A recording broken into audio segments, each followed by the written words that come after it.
Good morning. I want to whisper so bad because it's so early.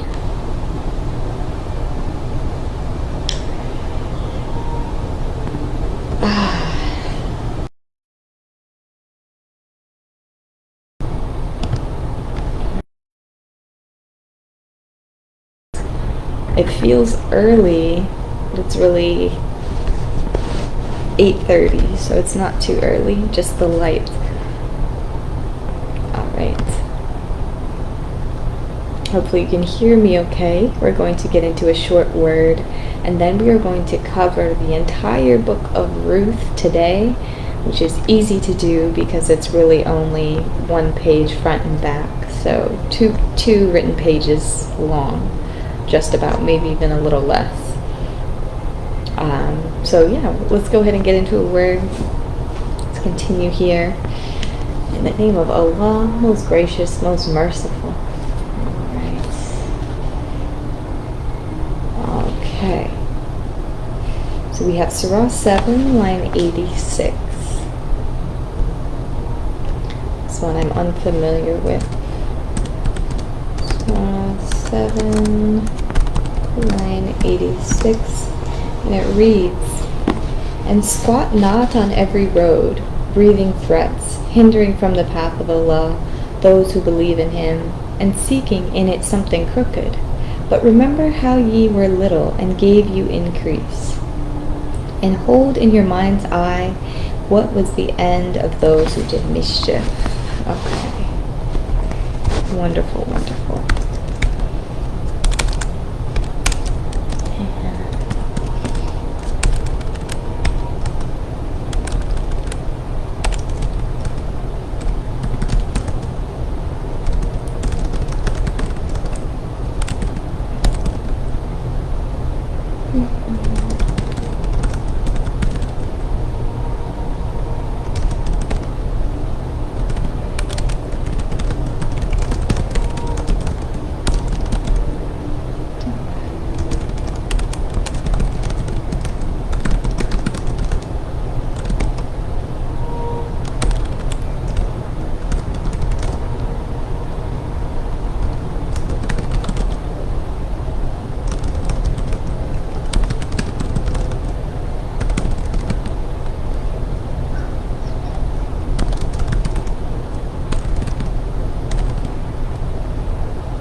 Okay, so something that stuck out to me, although this is not phrasing this literally, I don't believe, but something that spoke out to me, that spoke to me personally. It says, "But remember how ye were little, and He gave you increase." So with that, it triggered reclaiming innocence, right? I don't think the Quran is talking about when you were physically younger or anything like that, or physically smaller, immature. But in a sense, yes, because when we talk about immaturity, we talk about maybe, being little, being small, being more humble, perhaps, right? Innocent, I think, is a really good word. So we're thinking about reclaiming innocence and thinking about how when we have that innocence, we aren't so caught up in the world and in religion and in faith or in spirituality. We kind of just went about life. So remembering that time when you weren't so involved in everything else, remembering that time when it was just you, it was just your short-term goals, it was just you caring about your practices and thinking about your most basic needs as somebody who was innocent or immature, in that the Lord gave you increase. When you weren't worried about faith, when you weren't worried about religion, when you weren't worried about the matters of the world, the Lord still looked after you and He gave you increase.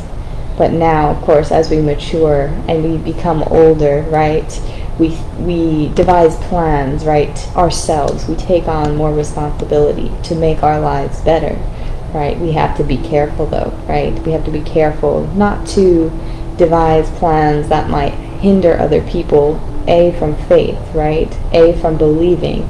We don't want to detour other people. So this is a really good message for me. As I told you, sometimes I can get a little bit dark or, down in my own inadequacy. So it can be a little bit of a challenge to bring you positive words or positive messages all the time. But this is not to hinder. These messages are not to hinder anybody, right? They are to encourage and to motivate and to push forward, right, good deeds and good faith. But it says here, do not breathe threats, right? Don't breathe threats. Don't hinder those who believe. And hold in your mind's eye, as you're maturing, the outcome or the end of those who do mischief, right? So we realize this. We see this more and more as we get older. We see, tragic stories, or we hear about tragic things, and we keep in our mind's eye, was there mischief involved, right? Mischief.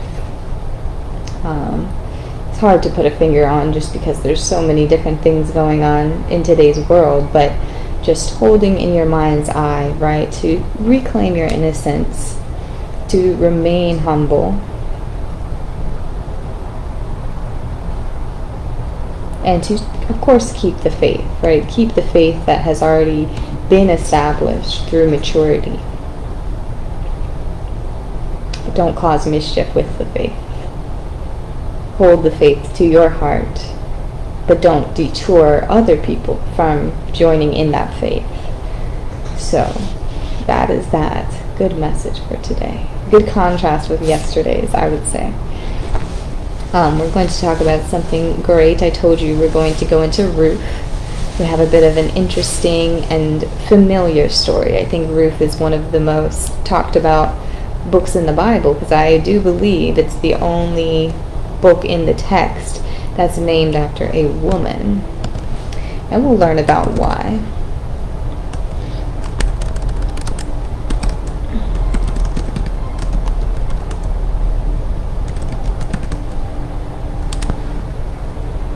I think there's something else. Oh, one of two books.